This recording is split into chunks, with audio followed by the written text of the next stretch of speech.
अस्सलाम वालेकुम dear students and friends. आज हम बात करेंगे क्वालिटीज ऑफ गुड सेल्समैन, मतलब अच्छे सेल्समैन की जो है क्या क्वालिटीज होनी चाहिए, उसके अंदर क्या खुसूसियात होनी चाहिए कि वो अच्छा सेल्समैन कहला सके। हमारे पास 5 चीज़ें हैं, जैसे कि फर्स्ट हमारे पास है फिजिकल क्वालिटीज, उसके अंदर जो है होनी चाहिए, सोशल क्वालिटीज होनी चाहिए, मेंटल क्वालिटीज होनी चाहिए, टेक्निकल क्वालिटीज होनी चाहिए एंड अदर एक्टिविटीज, उसके अंदर अदर क्वालिटीज होनी चाहिए।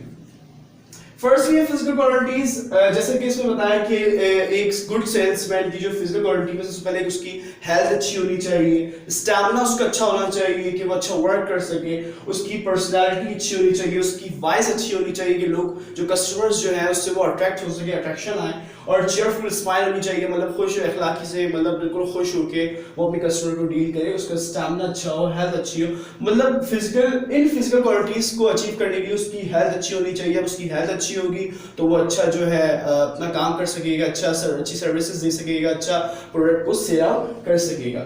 सेकेंडली हमारे पास है सोशल क्वालिटीज। सोशल क्वालिटीज के अंदर सबसे पहले उसकी गुड मैनर्स शामिल होते हैं। गुड मैनर्स क्या होनी चाहिए? उसके अखलाक अच्छे होने चाहिए, तमीज से बात करे, बिल्कुल पोलाइटली, बिल्कुल नरम लहजे से बात करे, ताकि जो उसके कस्टमर है वो उसके साथ क्या जल्दी से अट्रैक्ट हो सके, ताकि उसकी चीज जो है वो जल्दी बिक सके। सेकेंडली हमारे पास पोलाइट एक्सपीरियंस। पोलाइट एक्सपीरियंस में अगर हम बात करें, पोलाइट एक्सपीरियंस का मतलब है उसके अंदर जो है एक ऐसी क्वालिटी होनी चाहिए कि जो आगे वाला उसका जो कस्टमर है उसकी बार बार तारीफ करते रहे, बार बार उसको जो है मतलब अपनी तरफ अट्रैक्शन लेके आए कि यार ये हाँ भाई ये बंदा सही है, सही, मतलब लाइक ऐसे। और थर्ड चीज हमारे पास है कॉन्फिडेंट, मतलब बिल्कुल कॉन्फिडेंट होना चाहिए। ये नहीं वो खुद शाय हो रहा, ऐसा नहीं, बिल्कुल कॉन्फिडेंट होना चाहिए अपनी चीज के हिसाब से, अपनी चीज के लिए भी और खुद भी फिजिकली भी उसे क्या होना चाहिए? कॉन्फिडेंट होना चाहिए। फोर्थ चीज हमारे पास है बी एक्सट्रोवर्ट, गुड लिस्नर, मतलब वो अपने कस्टमर की जो है वो बात भी सुने, ऐसा नहीं कि बस वो खुद ही बोला जा रहा है भाई ये मेरी चीज की क्वालिटी अच्छी है, इसमें ये अच्छा है, उसमें ये अच्छा नहीं। अब जो दूसरा कस्टमर है, उसका जो आगे वाला कस्टमर है, उससे भी वो सुने कि भाई वो क्या चीज चाह रहा है, उस हिसाब से अपने कस्टमर को वो चीज प्रोवाइड कर सके, दे सके। थर्ड चीज हमारे पास है मेंटल क्वालिटी। अगर मेंटल क्वालिटी की बात करें तो सबसे पहले उससे इंटेलिजेंट होना चाहिए, उसे अपनी चीज के बारे में सही से पता होना चाहिए कि भाई मेरी चीज कैसी है, क्या है, उसे जो है सबसे ज्यादा जो है ना मतलब ये पता होना चाहिए कि वो किस तरीके से उसको किस चीज को किस तरीके से वो दे सके आगे।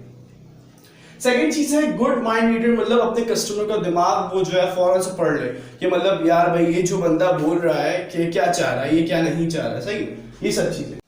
अगर हम बात करें थर्ड नंबर पे प्रेजेंस ऑफ माइंड की, प्रेजेंस ऑफ माइंड का मतलब है कि आपको पता हो भाई आप हर तरीके से अटेंशन हो, आपको अपने प्रोडक्ट के बारे में पता हो, किस प्रोडक्ट को आपने किस तरीके से सेल आउट करना है और किस तरीके से बंदे को देख के जो है उसका माइंड जो है उसको रीड करना है। फोर्थ चीज हमारे पास है टेक्निकल क्वालिटी। टेक्निकल क्वालिटी क्या होनी चाहिए? भाई प्रोडक्ट के बारे में नॉलेज होनी चाहिए, आपकी प्रोडक्ट कैसी है, क्या है, उसमें क्या क्या फीचर्स हैं, उसके यूजेस क्या है, उसके एडवांटेजेस क्या है, और वो कब कब और किस तरीके से वो यूज किया जा सकता है। सेकंड चीज हमारे पास कॉम्पिटिटिव प्रोडक्ट, जैसे कि अगर आप बेचने जा रहे हैं भाई कोलगेट, अब दूसरा जो कस्टमर कह रहा है भाई मैं तो सेंसोडाइन यूज करता हूं, मैं कोलगेट क्यों यूज करूं, तो आपको पता होना चाहिए आपको दूसरे उसका जो कॉम्पिटिटिव प्रोडक्ट है उसके मुकाबले में जो दूसरी चीज है उसके आपको डिफेक्ट कुछ पता होनी चाहिए कि भाई उसके अंदर ये खामी है, उसके अंदर ये खामी है, मतलब कुछ भी करके आप उसको अपनी प्रोडक्ट की तरफ क्या करना है, आपने उसको लेके आना है।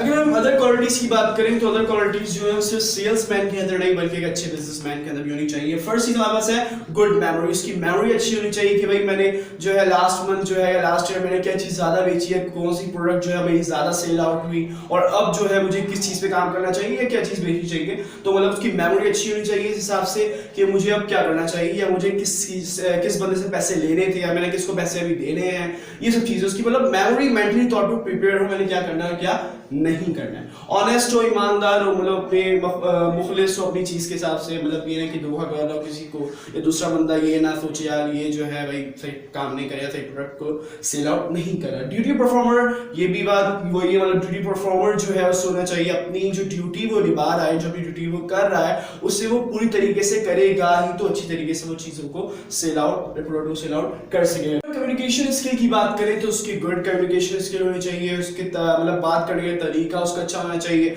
ये नहीं कि भाई कस्टमर सामने खड़ा है, आपको कॉल आई, अपनी कॉल उठा ली, जी भाई ये भी हो रहा है वो भी हो रहा है, नहीं ऐसा नहीं होना चाहिए। बल्कि आप अपने कस्टमर को जो सही से टाइम दिए, उसकी कम्युनिकेशन स्किल मतलब आपकी जो है वो बेटर ऐसे होगी कि आप जो है ये नहीं कि भाई मुंह में पान है आपके, मुंह में हो रहा है और ये सब चीज़ हो रही है, ऐसा नहीं होना चाहिए। बल्कि आप जो अपने स्ट्रेट रहें, बिल्कुल स्ट्रेट फॉरवर्ड रहें, अपनी कम्युनिकेशन स्किल अपनी अच्छी रखें। कोई क्यूरीज है तो उसको जल्दी से ऑन द स्पॉट और जल्दी से रिस्पॉन्ड करें एज सुन एज पॉसिबल, जितनी जल्दी हो सके उसकी मतलब वो कस्टमर जो है वो क्या चाह रहा है, किस तरीके से चाह रहा है, वो सब आप उसको कर सकें टाइम पे। तो हमारे पास ये चंद क्वालिटीज थी गुड सेल्समैन की। अच्छा सेलमैन, एक गुड सेलमैन ऐसे ही बन सकता है अगर उसके अंदर ये सब क्वालिटीज हो। So thank you so much for watching this video.